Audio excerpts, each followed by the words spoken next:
Welcome to Shukla study point. आप सभी का स्वागत है आपके अपने YouTube channel Shukla study point में। मैं शिवम शुक्ला आप सभी दोस्तों का हार्दिक स्वागत करता हूं आपके अपने यूट्यूब चैनल में। आज के वीडियो के माध्यम से हम चर्चा करेंगे मनोविज्ञान यानी साइकोलॉजी के महत्वपूर्ण 4 ऐसे टॉपिक्स जिनसे बीए थर्ड सेमेस्टर की परीक्षाओं में प्रश्न आने वाले हैं और कौन कौन से प्रश्न आने वाले हैं इसके बारे में भी चर्चा करेंगे। उन टॉपिक से रिलेटेड हर एक पहलुओं पर हम चर्चा करेंगे ताकि आपके एग्जाम्स में एक भी प्रश्न छूटे ना। मिड टर्म की जो परीक्षा आपकी हो रही है उसमें मुख्य रूप से बता दूं तो 6 प्रश्न आपके पूछे जाते हैं, 3 प्रश्न जिनमें से करने होते हैं, तो आसानी से आप कर सकते हैं अगर मात्र इन 4 टॉपिक्स को आपने तैयार कर लिया। यहीं से सारे प्रश्न पूछे जाएंगे। तो आइए चर्चा करते हैं कौन कौन से ऐसे टॉपिक्स हैं साइकोलॉजी बीए थर्ड सेमेस्टर में जिनसे प्रश्न बनने वाले हैं। ओके, तो साइकोलॉजी अर्थात मनोविज्ञान का आपको पढ़ना क्या है? सामाजिक व्यवहार का मनोविज्ञान। आपको क्या पढ़ना है भाई? सामाजिक व्यवहार का मनोविज्ञान पढ़ना है। अब इसमें हम जानेंगे कि आखिरकार सामाजिक व्यवहार के मनोविज्ञान अर्थात साइकोलॉजी ऑफ सोशल बिहेवियर, इसमें क्या क्या चीज़ें कौन कौन से टॉपिक्स हैं जो कि बहुत ही ज़्यादा महत्वपूर्ण है, और उन टॉपिक्स के बारे में भी थोड़ा बहुत हम ओवरऑल चर्चा करेंगे। यानी कुल मिला करके ऐसे चीज़ों को बताने का प्रयास करेंगे जिनसे आप थोड़ा सा उस टॉपिक के बारे में समझ सकें, जान सकें कि टॉपिक्स है क्या, एग्जाम में अगर प्रश्न आए तो उसका उत्तर लिख सकें। इस प्रकार से थोड़ा सा जानकारी आपको देने का प्रयास रहेगा मेरा।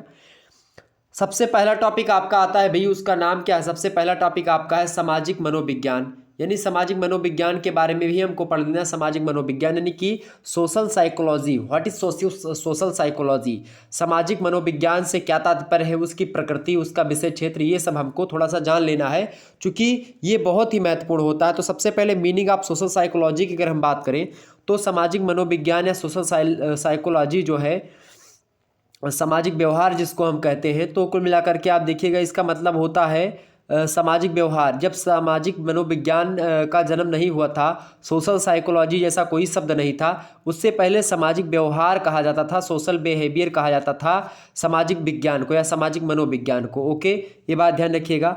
तो कुल मिलाकर के आप देखिएगा कि धीरे धीरे क्या होता है, मनुष्य चूँकि एक सामाजिक प्राणी है।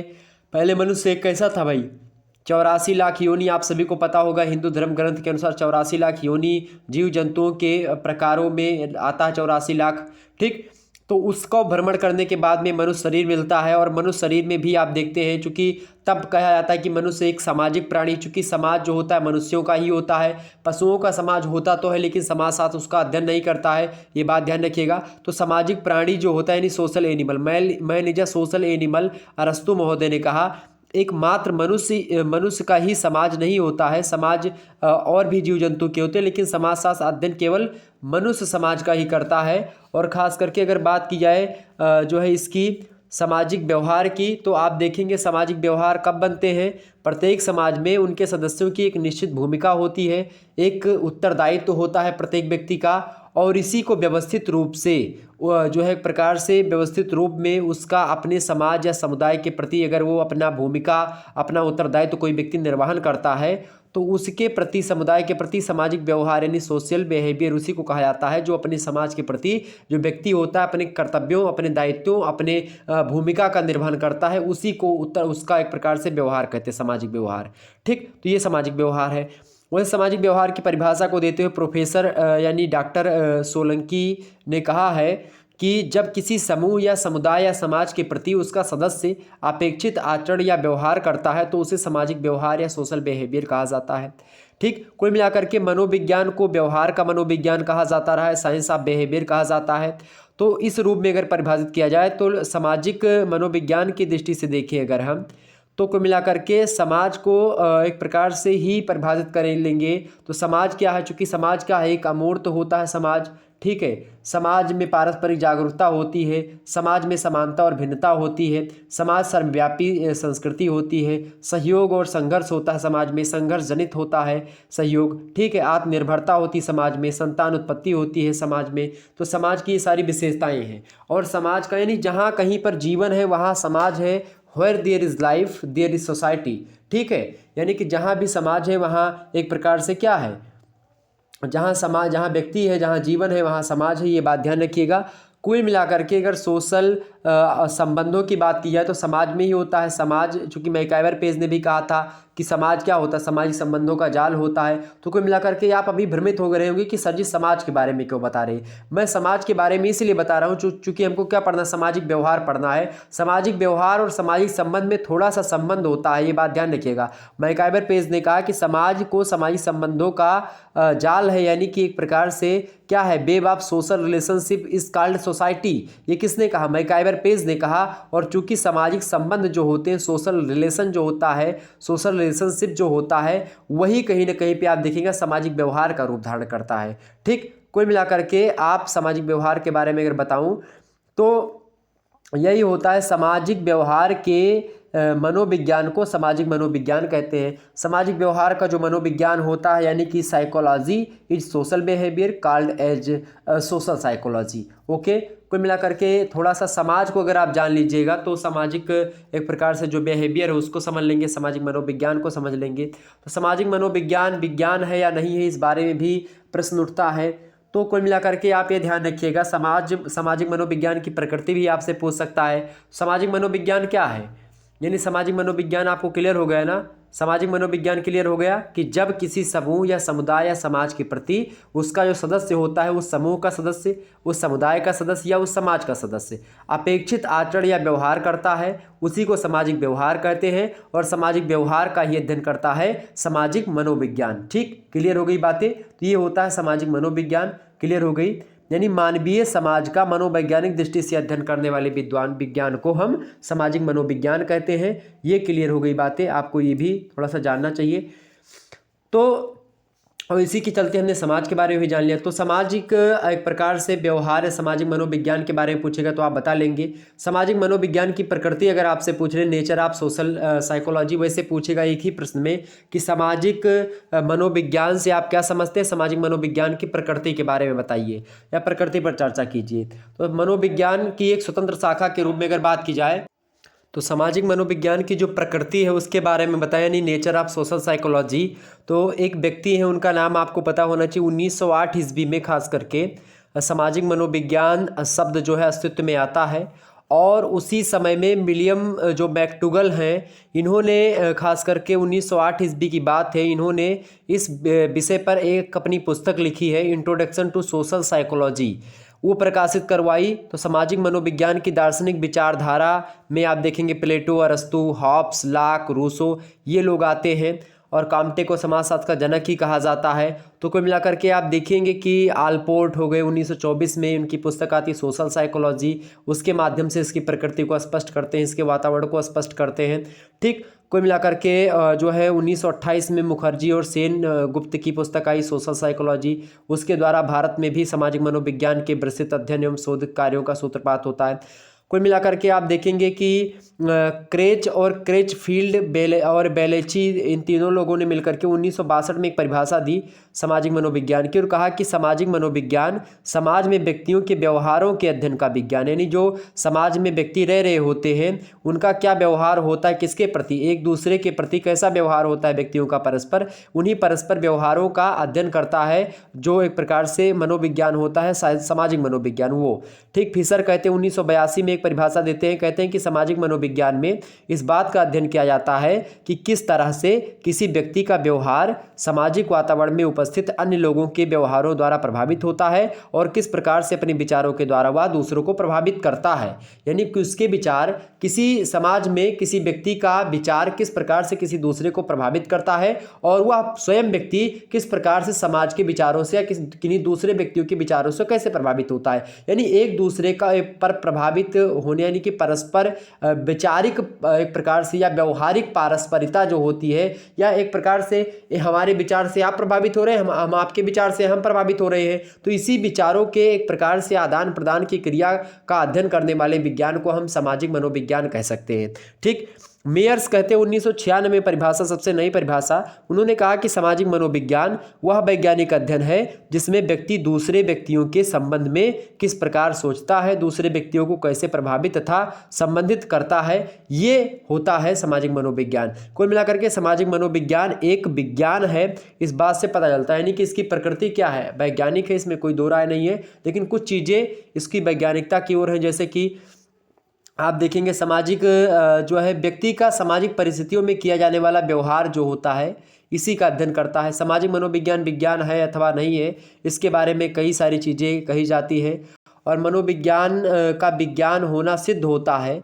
और सामाजिक मनोविज्ञान में विज्ञान संगत तथ्य पाए जाते हैं, जैसे कि वैज्ञानिक पद्धतियों का प्रयोग होता है, साइंटिफिक मेथड का, प्रामाणिकता यानी कि एक प्रकार से वेरीफाइबिलिटी होती है इसमें सामाजिक मनोविज्ञान में भी, वस्तुनिष्ठता यानी ऑब्जेक्टिविटी होती है, भविष्य कथन की योग्यता होती है इसमें भी, ठीक है, यानी प्रेडिकेशन पावर होती है, सार्वभौमिकता यानी कि यूनिवर्सलिटी होती है। तो कुल मिलाकर के ये सारी चीज़ें होती हैं, इसलिए होता है यानी कि मनुष्य खास करके वैज्ञानिक इसमें सामाजिक मनोविज्ञान में खास करके डॉक्टर सोलंकी कहते हैं कि जो है मनोविज्ञान की वह शाखा है सामाजिक मनोविज्ञान जिसमें समाज के मानसिक पक्ष के चित्रण की व्याख्या की जाती है।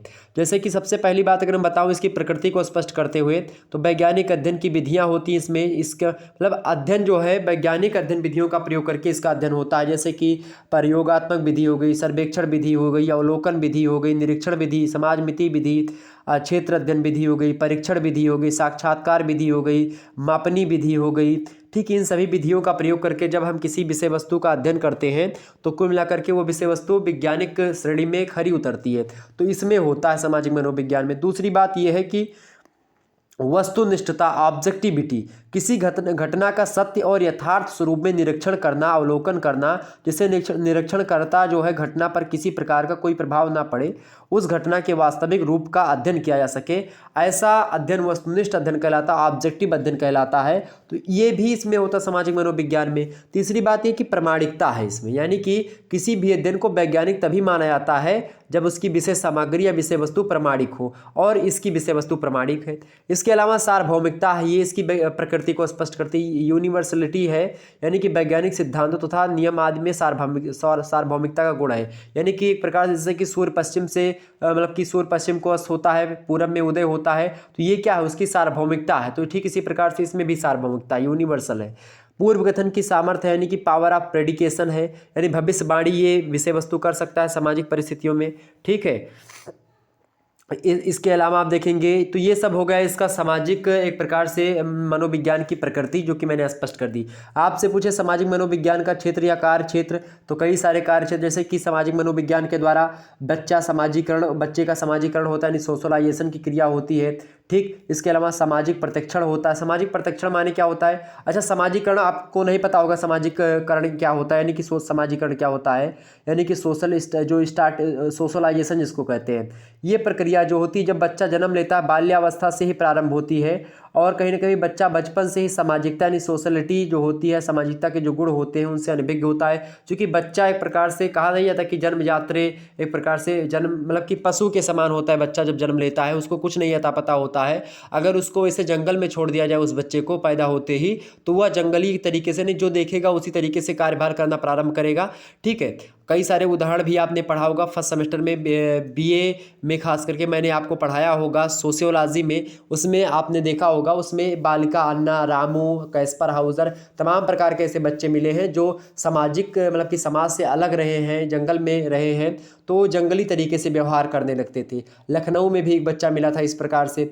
तो ये चीज़ें आपको थोड़ा सा जाननी पड़ेगी। तो सामाजिकरण वह प्रक्रिया जिसके द्वारा बच्चा जो होता है वो पशु से एक इंसान बनता है, मनुष्य बनता है, सामाजिक नियमों को, सामाजिक मूल्यों को, सामाजिक मापदंडों को, रीति रिवाजों को और भी चीज़ों को सीखता है, परंपराओं को सीखता है, जानता है क्या करना चाहिए, क्या नहीं करना चाहिए, क्या सही है, क्या गलत है। ये चीज़ बच्चा तब कब जानता है? जब उसका सोशलाइजेशन होता है, जब वो समाज में रहता है। ठीक, तो ये होती समाजीकरण। सामाजिक प्रत्यक्षण जो होता है सोशल, जिसको हम प्रेस्पेक्शन कहते हैं, यानी कि जब आप किसी दूसरे व्यक्ति को देखते हैं, जब अन्य व्यक्तियों की जो प्रेरणा होती है, मोटिवेशन होती है, किसी दूसरे व्यक्तियों की इच्छा या उसकी मनोवृत्तियों को हमने देखा और उसके जैसे ही हम होने का प्रयास करें, तो होता है सामाजिक प्रत्यक्षण।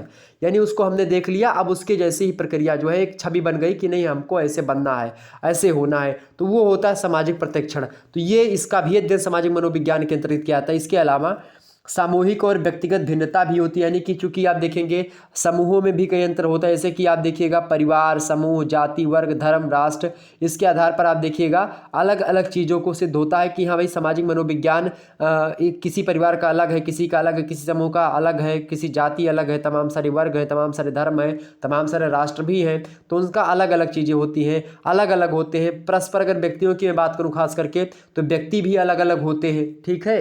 यानी ये व्यक्ति परस्पर देखिए सभी के विचार एक जैसे थोड़ी ना होते, सबके विचार अलग अलग होते, तो वो उसका अध्ययन करता है। इसके अलावा सामाजिक व्याधिकी यानी सोशल पैथोलॉजी का, यानी समाज में पाई जाने वाली विभिन्न जो व्याधियाँ होती हैं, सामाजिक विकृतियाँ होती हैं, सोशल डिसऑर्डर्स जो होते हैं, उनका भी सामाजिक मनोविज्ञान में अध्ययन किया जाता है। जैसे कि अपराध हो गया, बाल अपराध हो गया, संघर्ष है, विघटन है, यौनिक दुराचार हो गया, देह का व्यापार हो गया, मानसिक असामान्यता हो गई, तो ये अमान्यता हो गई या असामान्यता हो गई, तो ये सब जो है सामाजिक व्याधिकी है।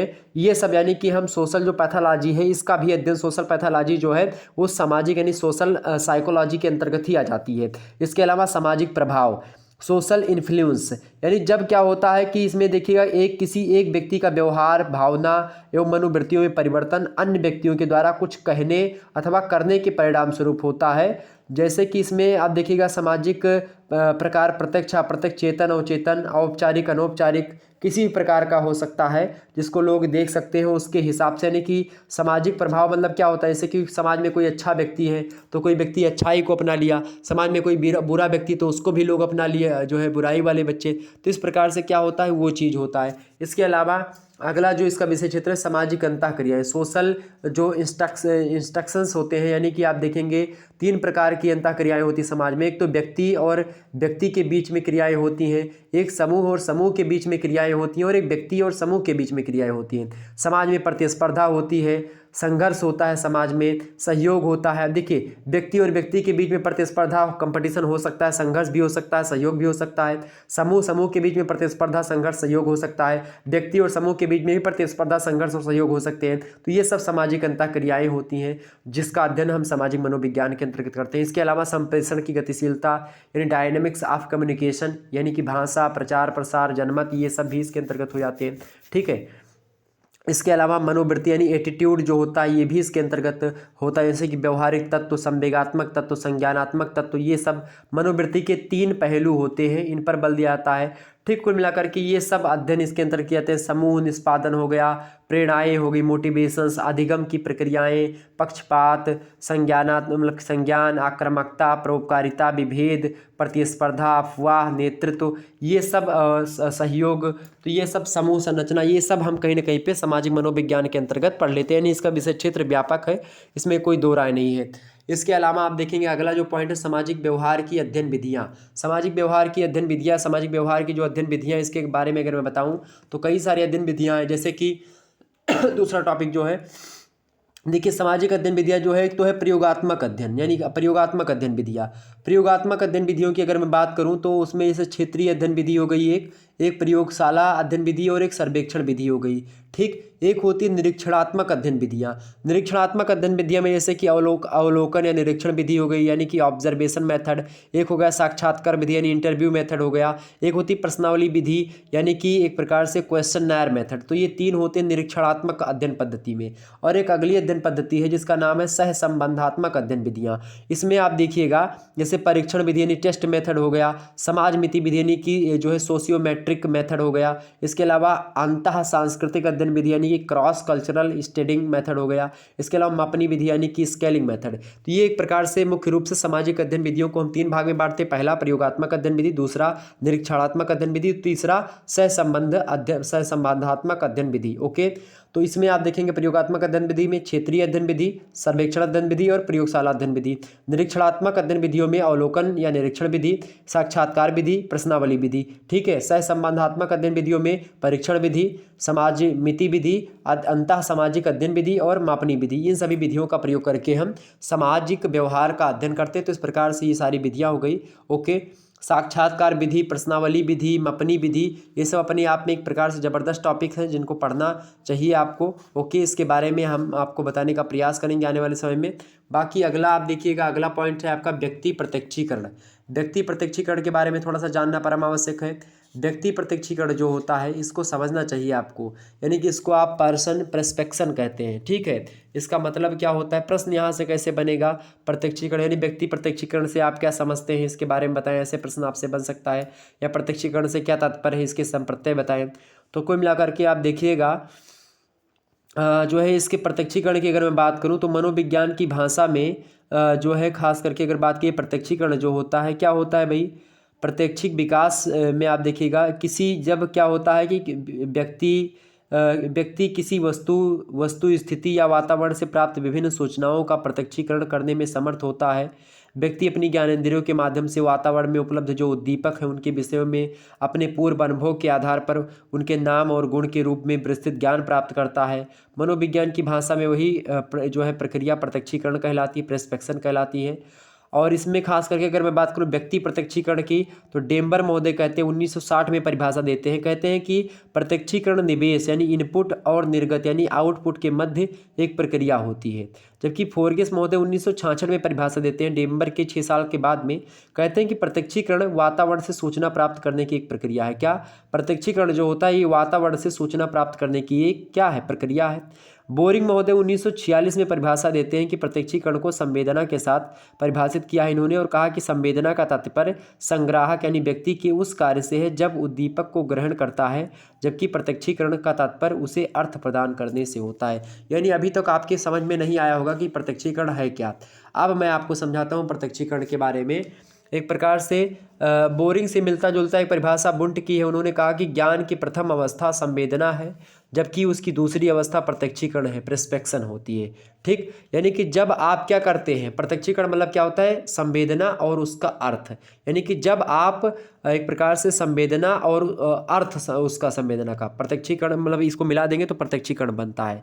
ठीक, जब आप क्या करते हो, आपके अंदर जो ज्ञान है किसी वस्तु के प्रति, किसी विचार के प्रति, किसी चीज़ के प्रति, किसी व्यक्ति के प्रति, आपने अपने विचारों का प्रयोग करके, अपने ज्ञान, अपने पूर्व अनुभव का प्रयोग करके, आपने जितना कुछ पढ़ा है उसके हिसाब से आपने क्या किया, उसको प्रत्यक्ष किया, उसको आगे लाया, सामने लाया, तो वो होता है एक प्रकार से प्रत्यक्षीकरण की प्रक्रिया। ठीक है, ये बात ध्यान रखिएगा।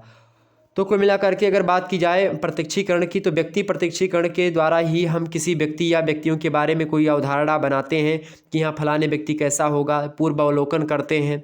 ठीक है, जो है सिकार्ड और बेकमैन कहते हैं 1974 में परिभाषा दी इन लोगों ने, कहा कि व्यक्ति प्रत्यक्षीकरण का तात्पर्य उन प्रक्रमों से है जिनके आधार पर व्यक्ति अन्य व्यक्तियों के बारे में अवधारणाएं या मत या भावनाएं बनाता है। तो व्यक्ति प्रत्यक्षीकरण का मतलब क्या होता है कि फलाने व्यक्ति कैसा है उसके बारे में हमने कुछ जानकारी ग्रहण कर ली, तो यानी एक व्यक्ति के अंदर कौन सा किसी वस्तु, किसी व्यक्ति, किसी के बारे में आप अपने अंदर जो धारणा बनाए पूर्वावलोकन के द्वारा, वो चीज़ खास करके प्रत्यक्षक माने होता है जो किसी अन्य के बारे में छवि या अवधारणा बनाता है। प्रत्यक्षी माने होता है जिसके बारे में छाप या छवि या अवधारणा बनाई गई होती है। तो ये चीज़ होती है। तो कुल मिलाकर के प्रत्यक्षी व्यक्ति के संबंधित सूचनाएं को जब जोड़ दीजिएगा, प्रत्यक्षक व्यक्ति की अपनी विशेषताएं, यानी कि जो इसके बारे में हम प्रत्यक्ष कर रहे हैं, जिसके बारे में छाप या अवधारणा बनाई गई है उसकी चीज़ों को, और जो एक प्रकार से जो किसी अन्य के बारे में छवि या अवधारणा बनाता है। जैसे मान लेते हैं कि मैंने मान लिया कि आप जो है बहुत पढ़ने में तेज हो, तो आपके बारे में हमने धारणा बनाई, तो आप क्या हो गए, आपके संबंधित सूचनाएं हैं तो वो हो गई, उसको मिला लो। और मैंने क्या आपके बारे में बताया, वो क्योंकि हमारी विशेषताएं भी इसके साथ जुड़ी हैं कि आप बहुत अच्छे पढ़ने में तेज हैं, आपके अंदर ये क्वालिटी है, इसमें हमारे भी कुछ विचार हैं, और चूंकि आपके अंदर वो क्वालिटीज़ हैं जो मैंने बताई। ठीक, तो दोनों को जब हम मिला लेंगे तो छवि निर्माण होता है, तब फार्मिंग इंप्रेशन होता है। यानी SI + PB = FI। यानी कि अगर हम बात करें हमारी और आपकी चीज़ों को, हमने आपके बारे में क्या धारणा बनाई है, तो उस दोनों को जब मिला लेंगे तो बनता है आपका व्यक्ति का प्रत्यक्षीकरण। ओके, ये क्लियर होगा चीज़ें। तो को मिलाकर के खास करके व्यक्ति प्रत्यक्षीकरण जो होता है, प्रत्यक्षी व्यक्ति से बातचीत के द्वारा अनेक सूचनाएं हम प्राप्त करते हैं, और कई स्थानों पर क्या करते हैं, उसके संकेत, वो व्यक्ति क्या कर रहा होता है उसको देख करके हम उसके बारे में एक धारणा बना लेते हैं। और या ये हो सकता है कि प्रत्यक्षी व्यक्ति की आकार की या दैहिक डील डोल, उसका बनावट, चेहरा की व्यक्ति, रंग रूप भाव, दैहिक मुद्राएं, बोलचाल का ढंग, छवि, इसके बारे में, इन सभी को देख करके हम उसके बारे में एक छवि बना लेते हैं। कभी कभी क्या होता है कि कुछ केसों में प्रत्यक्षी से संबंधित शाब्दिक सूचनाएं प्राप्त होना संभव नहीं होता है। ऐसी स्थिति में प्रत्यक्षक जो होता है वो छवि निर्माण पूर्णतः अशाब्दिक संकेतों के आधार पर ही कर लेता है। कुल मिलाकर के जब आप देखते हैं कि किसी व्यक्ति को सामने बैठा करके और उसके बारे में हम अच्छे तरीके से जान मतलब कि उसके बिना कुछ कहे ही उसके बारे में जान लेते हैं, ये भी एक प्रकार से क्या होता है, ये भी एक प्रकार से व्यक्ति प्रत्यक्षीकरण ही होता है। ओके, तो कुल मिलाकर के ये होता है व्यक्ति प्रत्यक्षीकरण। तो उसकी रुचि क्या है, उसके बारे में सब चीज़ जान करके और इसके बारे में एक धारणा बना लेना, तो व्यक्ति का प्रत्यक्षीकरण होता है। तो कुल मिलाकर के यही चीज़ जो है व्यक्ति प्रत्यक्षीकरण। इस आपसे प्रश्न पूछता है कि व्यक्ति प्रत्यक्षीकरण के अंतर्गत अवधारणा निर्माण को स्पष्ट कीजिए, इसमें रूढ़ियुक्त की भूमिका समझाइए। यह आपसे पूछ सकता है कि व्यक्तिगत प्रत्यक्षीकरण में छवि का निर्माण क्या होता है या प्रत्यक्षीकरण में अशाब्दिक संकेतों की क्या भूमिका है, ऐसे आपसे प्रश्न बन सकता है। ये बात आप ध्यान रखिएगा। अगला पॉइंट है आपका, अगला है कि सामाजिकरण एवं मनोवृत्तियाँ या अभिवृत्तियाँ। सामाजिक क्या है, समाजीकरण। समाजीकरण की बात की तो समाजीकरण मैंने आपको समझा ही दिया था। समाजीकरण आप सभी को पता होगा, समाजीकरण किसे कहते हैं, सोशलाइजेशन।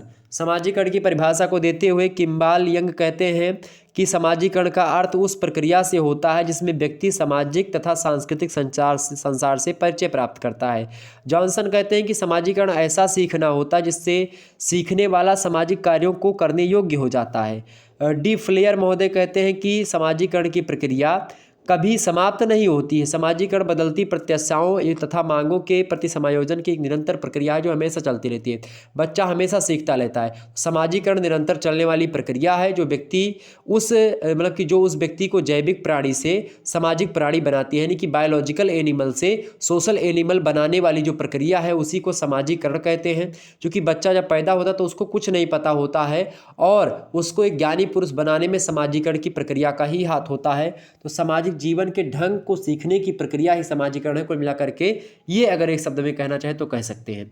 समाजीकरण के कई सारे साधन हैं, जैसे परिवार से हमारा समाजीकरण स्टार्ट होता है, माता पिता से हमारा संबंध, उससे हम जो है एक प्रकार समाजीकरण सीखते हैं। इसके अलावा और भी जो है जैसे कि बच्चे का जन्म मतलब कि बच्चे का जन्म क्रम क्या है, ठीक है, बच्चे का भाई बहन के साथ कैसा संबंध है, परिवार का सामाजिक और आर्थिक स्तर क्या है, ये सब समाजीकरण में एक प्रकार से भूमिका निभाता है। इसके अलावा स्कूल और कॉलेज बच्चा जा रहा है तो वहाँ पर समाजीकरण होता है उसका, ठीक है। इसके अलावा पास पड़ोस के माध्यम से समाजीकरण होता है, जाति के द्वारा, धर्म के द्वारा, वर्ग के द्वारा उसका समाजीकरण होता है, उसके मतलब कि नियम कायदे उसको पता चलते हैं, राजनीतिक और धार्मिक संस्थाओं के माध्यम से, भाषा के माध्यम से। तो ये सब एक प्रकार से ऐसे फैक्टर्स हैं जिनके माध्यम से समाजीकरण की प्रक्रिया जो होती है वो आगे बढ़ती है, समाजीकरण की प्रक्रिया शुरू होती है। समाजीकरण की कई सारी विधियां, एक तो अगर आप किसी बच्चे को पुरस्कार देंगे तो अच्छे तरीके से हर एक चीज़ को करने के लिए तत्पर होगा। दंड प्रविधि, यानी तो एक तो दंड अगर कहेंगे कि ये गलत काम है, आपको चोरी करोगे तो दंड मिलेगा, मारा पीटा जाएगा, तो चोरी व्यक्ति नहीं करेगा,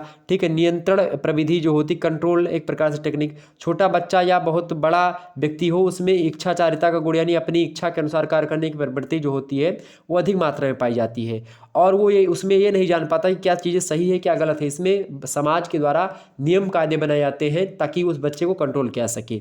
इसके अलावा संतुलन प्रविधि होती, बैलेंस टेक्निक, यानी यहाँ पर सामाजिकरण में आप देखिएगा जैसे कि पुरस्कार देकर के कहीं पर आपको किसी कार्य को करने के लिए बढ़ावा मिलता है यानी पुरस्कार दिया जाता है, किसी कार्य को करने के लिए आपको दंड की व्यवस्था की गई है नियंत्रण में रखने के लिए, यानी एक संतुलन बना रहना चाहिए, पुरस्कार और दंड का संतुलन। बच्चे को कहीं पर अगर आप टाफी गोली दे रहे हैं खाने के लिए तो कहीं पर आप जो एक प्रकार से दंड प्रहार भी करेंगे, तो दोनों का सामंजस्य अगर बैठा ले गए तो अच्छे तरीके से बच्चे का समाजीकरण होगा, ये चीज़ होती है। तो कुल मिलाकर के ये चीज़ समाजीकरण के कई सारे नियम होते हैं, पारस्परिकता का नियम, अनुपालन का नियम, आत्म मूल्यांकन का नियम, आत्मीकरण का नियम, आंतरीकरण का नियम, ये सब नियम है। संचरण का नियम हो गया, जो है समस्थितियों का नियम हो गया, प्रतिमानीकरण का नियम हो गया, इन सभी नियमों के द्वारा समाजीकरण होता है। वैसे समाजीकरण जो होता है उसमें खास करके आप देखिएगा समाजीकरण में क्या होता है कि अच्छे तरीके से बच्चा एक जैविक प्राणी से एक सामाजिक प्राणी की ओर बनता है, सामाजिक प्राणी बनता है और इस प्रकार से आगे बढ़ता है। अगला पॉइंट्स आपका यहीं पर दिया हुआ है, मनोवृत्तियाँ या फिर अभिवृत्तियाँ, दोनों एक ही बात है। एटीट्यूड्स जिसको आप कहते हैं उसी को मनोवृत्ति या एक प्रकार से अभिवृत्ति कहते हैं, ठीक है। तो मनोवृत्ति की प्रकृति जान लेते हैं, मनोवृत्ति होती क्या, एटीट्यूड क्या होता है। एटीट्यूड जो होता है जब क्या होता है जो है व्यक्ति चूंकि जीवन प्रति जो कुछ भी व्यवहार करता है उसका सीधा संबंध उसके मानसिक जगत से होता है, और या कहा जाए कि व्यक्ति के व्यवहार पर उसके मानसिक पक्ष का प्रथम नियंत्रण होता है। व्यवहार की प्रत्येक गतिविधि पर व्यक्ति की जिस मानसिक शक्ति का नियंत्रण होता है, मनोवैज्ञानिक भाषा में उसे मनोवृत्ति या अभिवृत्ति या एटीट्यूड कहते हैं। व्यवहारिक भाषा में इसे व्यक्ति का मनोयोग या मनोभाव या मनोदशा कहा जाता है। ठीक है। मनोवृत्ति की अगर बात की जाए तो खास करके जो है इसकी परिभाषा को देते हुए थर्स्टन महोदय कहते हैं, किसी मनोवैज्ञानिक वस्तु के पक्ष या विपक्ष में धनात्मक या ऋणात्मक भाव की तीव्रता ही मनोवृत्ति होती है, एटीट्यूड होता है। आप किसी चीज़ के प्रति पॉजिटिव विचारधारा रखते हैं, ऋणात्मक विचारधारा यानी कि निगेटिव विचारधारा रखते हैं, पक्ष या विपक्ष धारणा, पक्ष की ओर तरफ जाते हैं विपक्ष की तरफ, वो आपका एटीट्यूड होता है। ठीक है। वातावरण के कुछ पहलुओं के प्रति व्यक्ति के भाव कैसे हैं, व्यक्ति का विचार कैसा है, वातावरण के जो कुछ पहलू हैं उनके प्रति, इसके अलावा वो कैसी क्रियाएं करता है, उस क्रिया करने की जो पूर्व मनोवृत्ति होती है वही खास करके कहलाती है मनोवृत्ति। यानी पूर्व प्रवृत्तियाँ जो ये सब क्रिया करने की या उसके बारे में क्या सोच रहा है, ये सब होती है उसकी एक प्रकार से एटीट्यूड जिसको आप कहते हैं। एटीट्यूड आप कहते हैं ना कि भाई ये फलानी जो है बहुत एटीट्यूड दिखाती हैं, खास करके लड़कियों के बारे में कहा जाता है कि लड़कियां एटीट्यूड दिखाती। तो एटीट्यूड मतलब वो कोई नहीं होता है कि हाँ एटीट्यूड माने होता है कि नखड़ा दिखाना ये सब करना। एटीट्यूड माने एक मनोविकृति, मतलब कि मनोविकृति बोल रहा हूँ, मतलब मनोवृत्ति उसकी ऐसी है उस लड़की की कि हाँ भाई वो लड़कों से बोलना पसंद नहीं करती है, तो ये उसकी मनोवृत्ति है, यानी कि उसका एटीट्यूड है कि वो बोलना पसंद नहीं करती है, क्योंकि उसको लगता है कि अगर आपसे वो बोलेगी तो उसका एक प्रकार से जो वैल्यू होगा नीचे हो जाएगा, इसीलिए वो नहीं बोलती है ताकि आप उसके पीछे लगो। अगर आप वो जल्दी से बोल देगी तो आप दोबारा से पीछे काहे लगोगे उसके, ये भी चीज़ मैटर करता है। तो उसकी मनोवृत्ति यानी उसका एटीट्यूड वो होता है। एटीट्यूड का मतलब ये नहीं कि केवल बस यही एटीट्यूड है, एटीट्यूड मतलब किसी भी व्यक्ति का किसी चीज़ के प्रति क्या विचार है, धनात्मक विचार है या ऋणात्मक विचार है, पॉजिटिव विचार है या निगेटिव विचार है, पक्ष में बात करता है विपक्ष में बात करता है, यानी उसका एक प्रकार से मनोभाव कैसा है वो चीज़। ठीक, वही होता है एटीट्यूड। यानी कि मनोवृत्ति के आरंभिक अध्ययनों से वर्तमान तक किए गए अध्ययनों से इसकी प्रकृति को समझने के लिए हम तीन चीज़ समझ सकते हैं। तो प्रकृति अगर आपसे पूछिए तो पहली बात एक विमीय दृष्टिकोण, इसमें क्या होता है, एक विमीय प्रवृत्ति में इसमें होता है कि व्यक्ति की मनोवृत्ति को उसकी एक सीखी गई प्रवृत्ति माना जाता है, जिसके आधार पर ही वह किसी व्यक्ति, किसी वस्तु, किसी घटना या समूह के प्रति अनुकूल या प्रतिकूल रूप से व्यवहार या प्रतिक्रिया करता है। ये हो गए एक विमीय दृष्टिकोण। एक होता है दूसरा द्विविमीय दृष्टिकोण, यानी कि जो है एक प्रकार से जो है by dimensional point of view जो होता है वो। ठीक, इसमें क्या होता है कि भावात्मक संगठक और संज्ञानात्मक संगठक दोनों, यानी कि affective components and cognitive component दोनों इकट्ठा होते हैं। इसमें क्या होता है कि व्यक्ति की मनोवृत्ति उसके भावात्मक और संज्ञानात्मक संगठनों का संयुक्त रूप होता है। यहाँ व्यक्ति के भावात्मक संगठक के से तात्पर्य किसी व्यक्ति, जैसे कि इसका मतलब होता है कि किसी वस्तु, व्यक्ति आदि के प्रति उस व्यक्ति की सुखद या दुखद भाव की तीव्रता कैसी है, ये होता है भावात्मक संगठक। और जो दूसरा होता है यानी किसी के आधार पर उसमें पसंद और नापसंद की स्थिति उत्पन्न होती है कि भाई पसंद करना है, क्या अच्छा लगता है क्या नहीं अच्छा लगता है उसको, ये चीज़। और उसके अलावा उसका संज्ञानात्मक रूप होता है, व्यक्ति के उस संबंधित वस्तु या व्यक्ति आदि के प्रति विश्वास या संज्ञान से होता है। और इन दोनों संगठनों का संयुक्त रूप होता है व्यक्ति की मनोवृत्ति का, जो है दोनों का रूप निर्धारण कर लेते हैं, उसके बारे में उसका क्या ज्ञान है, क्या जानता है और किस प्रकार से रिएक्ट करता है। ठीक, इसके अलावा त्रिविमीय दृष्टिकोण जो होता है, ट्राई डायमेंशनल व्यू पॉइंट, उसके अलावा तीन, जैसे भावात्मक संगठन जुड़ जाता है, इसके अलावा संज्ञानात्मक संगठन तो रहता है और एक प्रकार से व्यवहारात्मक संगठक भी जुड़ जाता है, कुल मिलाकर के त्रिविमीय हो जाता है। तो ये इसकी प्रकृति को समझाने के लिए महत्वपूर्ण होता है। ठीक, ये बात ध्यान रखिएगा, यानी कि भाव व्यवहार और संज्ञान जब तीनों को मिला लेंगे तो त्रिविमीय हो जाएगा। ओके, ये चीज़ क्लियर हो गई। तो व्यक्ति की मनोवृत्तियाँ उसका सीखा हुआ अर्जित व्यवहार होती है, बात ध्यान रखिएगा पहली बात। दूसरी बात, उसकी जो मनोवृत्ति होती है व्यक्तिगत होने के साथ साथ सामाजिक भी हो सकती है। इसके अलावा मनोवृत्ति का मूलतः संबंध किसी घटनाक्रम, विचार वस्तु या फिर विचार से होता है या विषय वस्तु से होता है। इसके अलावा मनोवृत्तियाँ जो होती है व्यक्ति के व्यवहार को एक निश्चित दिशा निर्देशन करती हैं। इसके अलावा व्यक्ति की मनोवृत्तियों में भावात्मक या अभिप्रेरणात्मक गुण भी पाया जाता है। इसके अलावा मनोवृत्तियाँ सामान्यतः अस्थायी प्रकृति की होती है, लेकिन कभी कभी अधिक प्रभावी या उचित परिस्थितियों में इन्हें बदलना भी पड़ता है। ठीक, तो इस प्रकार से ये सब मनोवृत्तियाँ होती हैं। मनोवृत्ति की उत्पत्ति किसी व्यक्ति, किसी घटना, किसी विचार या किसी वस्तु, विषय वस्तु के संपर्क में आने से अनुभव की जा सकती है कि फलाने की या फिर इस वस्तु की प्रकृति या फिर इसकी जो है मनोवृत्ति क्या है, इस व्यक्ति की मनोवृत्ति क्या है, ये से होता है। मनोवृत्तियों के निर्माण में आप देखते हैं कई सारे कारक उत्तरदायी होते हैं। सामाजिक कारकों में जैसे कि अधिगम का प्रभाव, अगर व्यक्ति ज़्यादा पढ़ा लिखा है तो उसका भी प्रभाव पड़ता है। सूचना एवं संचार का प्रभाव, उद्दीपक, पुनरावृत्ति, समूह, संदर्भ का एवं बंधन, प्रकारात्मक कारक और सांस्कृतिक कारक, ये सब कारक हैं जो कि सामाजिक कारकों के अंतर्गत आते हैं, जिसके कारण से मनोवृत्ति व्यक्ति की बनती है। इसके अलावा मनोवैज्ञानिक कारक भी होते हैं, जैसे कि अभिप्रेरणा का प्रभाव, किसका मोटिवेशन उसको मिला है, क्या मोटिवेट करता है उसको, मतलब उसकी मनोवृत्ति के लिए, व्यक्तित्व उसका कैसा है, उसका भी प्रभाव पड़ता है उसकी मनोवृत्ति पर।